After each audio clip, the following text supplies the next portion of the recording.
20-something plays. I got it written down, but 6, 16, 21, 32, I believe, total with the ones and twos at the start. Then that was live. Then the 4-minute scenario. Then the 2-minute where we had to wait on the clock to get adjusted properly. Decent number of special teams. Thanks, cuz. Decent number of special teams. And then at the end, just let the young guys go for a while. So with that, I'll open it up. What did you think of the QBs today, the ones and twos? That was good. Jake went with the ones primarily. We've kind of talked through. We've had a plan. The plan was, Caden's been here for a long time, gotten a ton of reps. So we considered his reps with the ones. We maybe limited some of those at certain parts of training camp. For the first week and a half, we gave Donovan a lot of the ones because we needed to see what he was and where he's at. Obviously, he's on the shelf for a limited time. He'll be back. And then really the plan was to roll with Jake today either way. And I like what we did. I thought, I think probably the best play Jake had was the first drive, third down, check down to the back. They had gained 12 yards and got us to 4th and 5. Because the natural thing to do when you're trying to compete for a quarterback job is like, let's throw it down the field, drive one in there, and throw a pick and do something really stupid that costs the team. And I told him after that play, I said, that might be your best play. It was the third play of the scrimmage. I said, I don't know what's going to happen the rest of the day. That might be your best play of the day already because you didn't lose the game. Like most football games are lost, not won. And so I thought we did a better job protecting the football at quarterback. But, yeah, I thought some good stuff in there. Both guys operated well. Neither one of them had the benefit with playing the full line very much. Derek Graham, Shadre Hurst, Jack Hollifield, they play 3 snaps today. All right, so I got a pretty good feel of who those guys are. We're trying to still complete the right side and really find out who's O lineman 6, 7, 8, 9, 10. But the 1, 2, 3 I got nailed down pretty good, so I got them out. But the quarterbacks, I thought they did a nice job. With respect to Retzloff and the amount of time that he's been on campus, if he is the starter in week 1, do you feel like he has a good enough grasp to be able to go out there and compete and run the offense? Yeah, he does. Every player has different strengths and weaknesses, so what we cater around whoever the quarterback is may look a little different, depending on if they're needed in the game plan. And so week to week, it changes based upon who we are and who they are, and then it also changes upon who's behind the center. And Jake is at a place where he can do enough of what we've had in for a while. Now, it's starting to slow down a little bit for him. For a long time when you're brand new, you don't even know who you're throwing to. You're just trying to make sure hey, am I bringing this guy in motion? What's the formation? If we have a second play in the main play, am I killing it to that play or not? And then it's like, okay, am I throwing the football to Shaz because he runs this fast? Or to Jimmy Callaway because he runs that fast. Like everybody's different, right? And then you're not even thinking about yet what is the defense doing. You're just having to try to figure out, process what you're doing.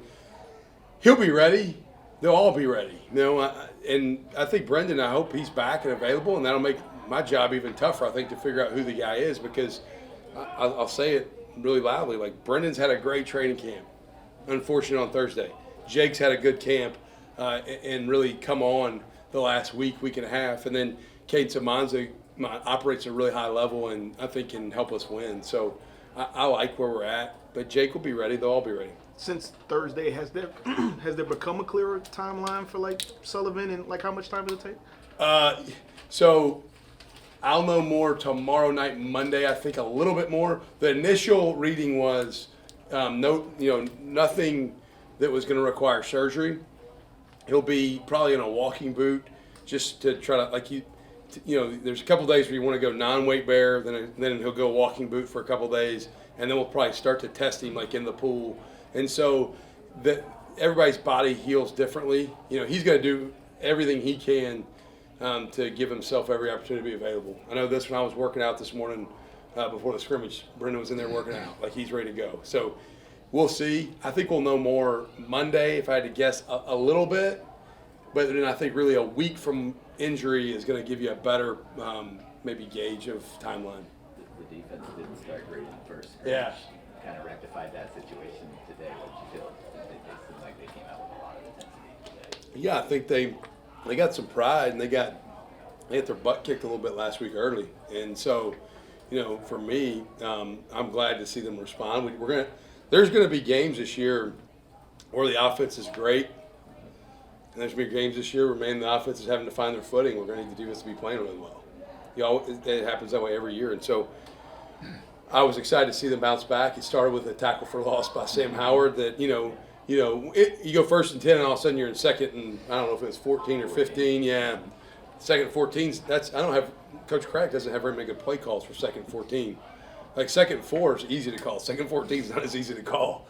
So that group, when you can create a negative on 1st down, it's really beneficial for your opportunity to get off the field. Hey, Coach, I'm sorry to ask all No, you're good. here, but I like it. Can you speak to the defenses today, their run defense? Yeah, I thought the line of scrimmage they controlled well. I think some of that you have to take it with a grain of salt with the center to left tackle playing 3 snaps. But I thought that when the one group of defense was out there, you felt them. You felt their intent, you felt their strain, you felt their physicality, and so I thought And the other thing I'll say, when the one group was out, I felt like we leveraged the football on the perimeter a lot better. Like that was what I was most displeased with last Saturday was on the perimeter, our starters didn't leverage the football properly at times, and leverage is uncompromising. If you're supposed to be outside, everybody on the defense needs you to stay outside. And so I thought that improved. A lot of times run defense, people just think O-line, D-line, mashing. A lot of times is it the nickel setting the edge properly? Is it the safety fitting with the right leverage? So many things that go into it, but a much better performance by them in the run defense category for sure. Bryce Bohannon hadn't been doing much lately. Obviously, he has a ton of experience. Does he have an injury too? Yeah, so he's full go. Mm-hmm. He's been held out this last couple of days because the head coach has made that decision, not him. He's kind of pissed at me probably. Week and a half ago,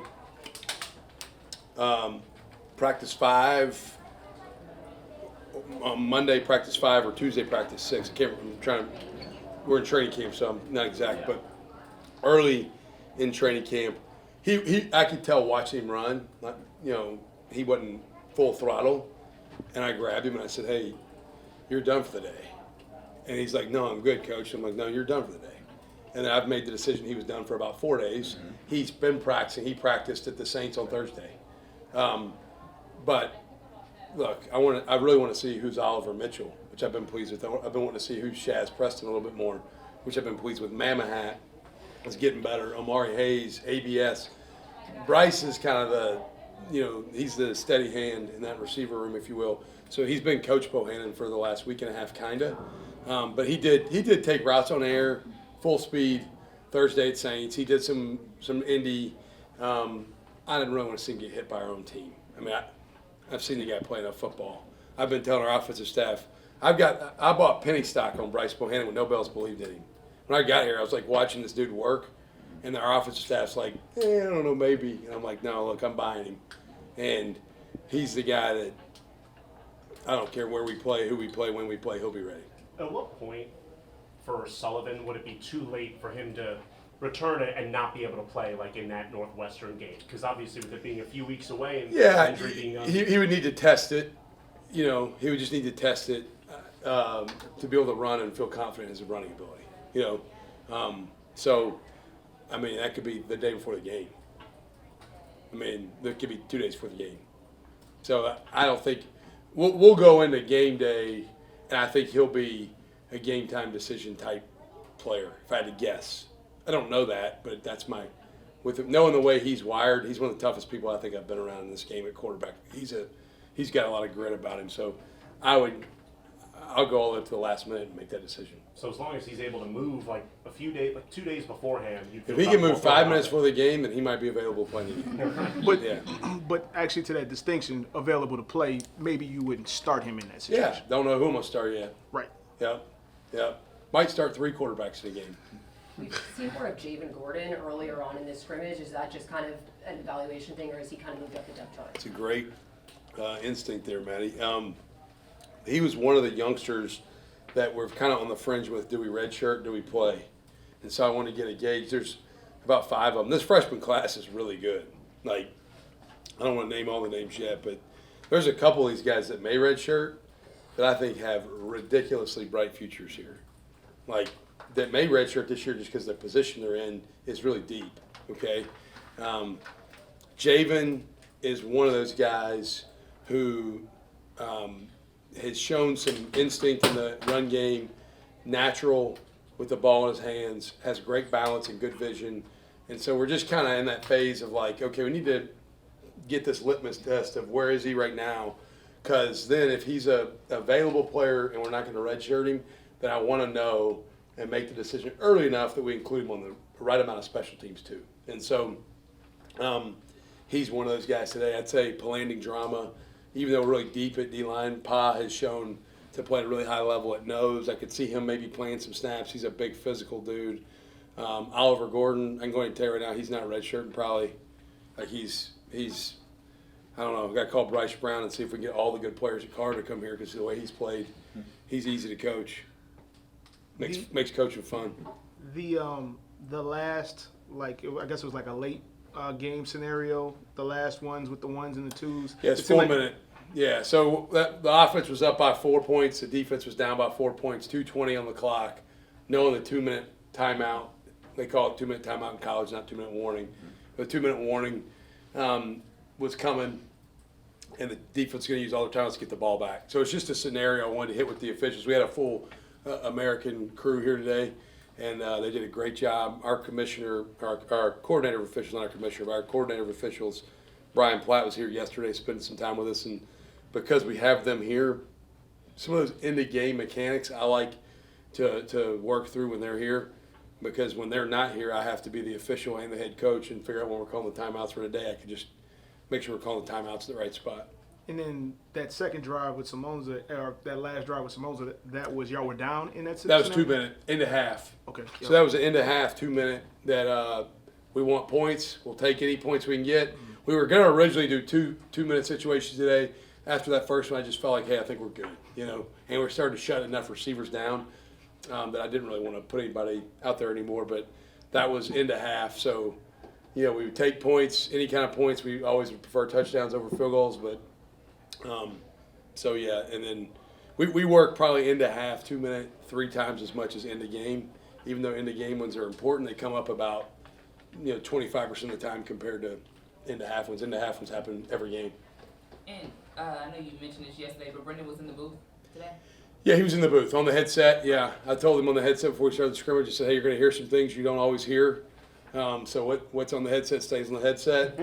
It's like Vegas. I think what happens in Vegas stays in Vegas, or maybe New Orleans for that matter. But I just said, hey, look. And I said, I wouldn't let just anybody do this. I got a lot of respect and trust for him. And so he was on the headset upstairs watching in the air conditioning. He was in here this morning, probably earlier than anybody, starting his treatment, and then he was lifting this morning after that. So, but yeah, he was on the headset. But to that point, just I guess the advantage of him seeing the scrimmage from that vantage point. Yeah, it's great. I mean, I think anytime you can remove yourself and kind of, look at it from the balcony, if you will. I think sometimes you're so micro in the moment where you're processing what you're doing. I think anytime you can pull out and look at it from the top. You can maybe see some things differently, a little bit clearer, a little bit slower.